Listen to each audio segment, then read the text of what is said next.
How we are is how we lead. Have you heard complaints about the millennials?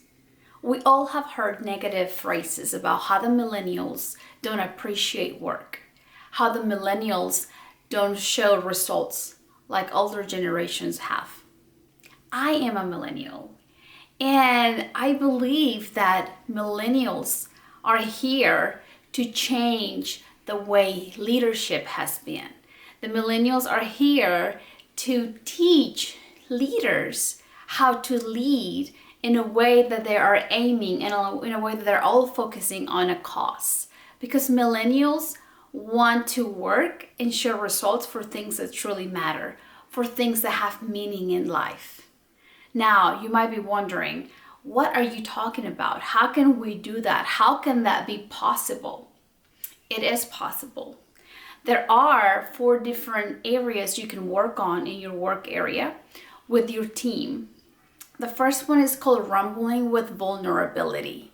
Rumbling with vulnerability is like having the trust that if you express to your team that you're exhausted, that you don't understand this new system that they're implemented into your work area, that is rumbling. It's like telling them, I'm kind of stressed out because I'm not getting this down. I'm not understanding the steps that I need to using this new system, this new app.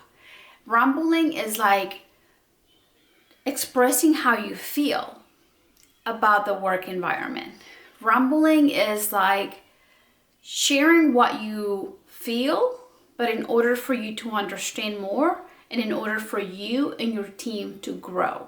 So rumbling, it is a good habit that we need to implement with our team, that they feel that they have the trust for them to come into your office and rumble about the project that they're working on, rumble about how life is going, but always with the intention for the team to grow, always with the intention for the worker to feel like it belongs. On the second area, you can begin to work on living our values. That is so important. It's like, what values do you stand by? What values do you lean on whenever things are going very shaky? And what are the values of your team? There's people out there that value equality, and that's what they stand for. And you can see them on the news because they want human rights and they want equality. And you might think that they're nuts, but no, they're not. They just value equality so much that they're willing to speak up. So if you learn to understand your team's value, then you'll be able to understand their strength. So it is so important for us to know what our team values are. Some of them could be courage, love. Others could be ethic. Like if we learn to understand each other's values, then we will understand each other more, and then more likely we'll be able to work together as a team. How we are is how we lead. So we need to be very clear and specific on who we are. And we need to be very clear and specific in understanding the people in our team, who they are, what values do they lean for. So that way you can be aware. You can be aware of why that person behaved that way. You can be aware of why you're behaving the way you're behaving, because our behaviors goes back to our values. What do we value the most? So that way you can build a stronger team. On the third area, Brene Brown talks about bravery, trust. And here is where we as leaders set boundaries. Is here where we say this is okay and this is not okay. It's kind of like being a parent. Like you teach your kids that burping at the table, it's not okay. Lying is not okay. And same thing we have to do with our team. We have to set boundaries. This is okay and this is not okay. And we as leaders are responsible to monitor, and bring those boundaries alive. Or it's like, I am sorry, but we don't accept this in the office. Can we please review it? Can we please talk about it? Remember, as a leader, you lead with your values. So if you value courage, if you value accountability, you're going to show up with those two values every time things get out of control. Because you have to be in charge. And sometimes, it's scary. And you are responsible. You are responsible as a leader to build those connections, to build the bond, to build that trust in the team with boundaries, of course. And building trust is just stacking little moments of trust. And the more you show up and the more you show your team that you trust them, then the stronger the bond will be. So yeah, as leaders, we do have a lot of responsibility. But then at the same time, you have the beauty, in the magic to make it happen. So remember that by building trust, it begins with just small moments of trust. And they stack up and they stack up. And before you know it, you have a reliable team that believes in you, that trusts you because you have learned to believe in them, because you have learned to trust them.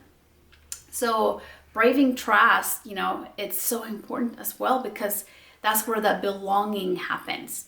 It's whenever your team is like, okay, I belong here because they know my values. I belong here because they trust me and I trust them. I belong here because there is clarity. That's another one for leaders, in teams, to have the clarity. And if they didn't understand, they feel the confidence to ask, hey, could you please clarify this project? Because I have a question on step number 3. So as leaders, we have to learn to be clear as well and be open to whenever they're not understanding our instructions is because we're not being clear enough. On area number 4, Brene Brown talks about leading to rise. And here, leading to rise is whenever everything comes into place with a leader. Leading to rise is leaving your ego aside. Leading to rise is to make sure that your heart is connected to your mind and the way you're behaving at work. Like your hands, the way you are working is all aligned. And it's so important for us to have self-awareness so that we know, if we messed up, because we're going to fail. Know that we messed up. Know that we can get up and continue going. Knowing that we might have to apologize because we misunderstood. Maybe we have to apologize because, we weren't using our values whenever we were dealing with a situation. Maybe we forgot for a little bit, what our values were and our ego took over. So leading to rise is remember that your heart has to be aligned with your mind and your actions.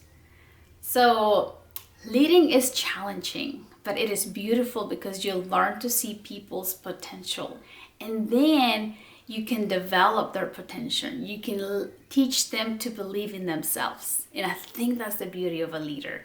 It's like waking up that belief in everybody of your people, that they are capable, that you believe that they have everything that it takes for them to finish the project, that they have everything that it takes for them to go back to school maybe and get a degree. I mean, being a leader comes with a lot of responsibilities. Yes, but the beauty of it is that you teach others to believe in themselves. And whenever you see the results, that's priceless. I hope you find a word. I hope you find a phrase, an aha moment that you can implement into your life to create a brighter future, to create a stronger team. Blessings to you all.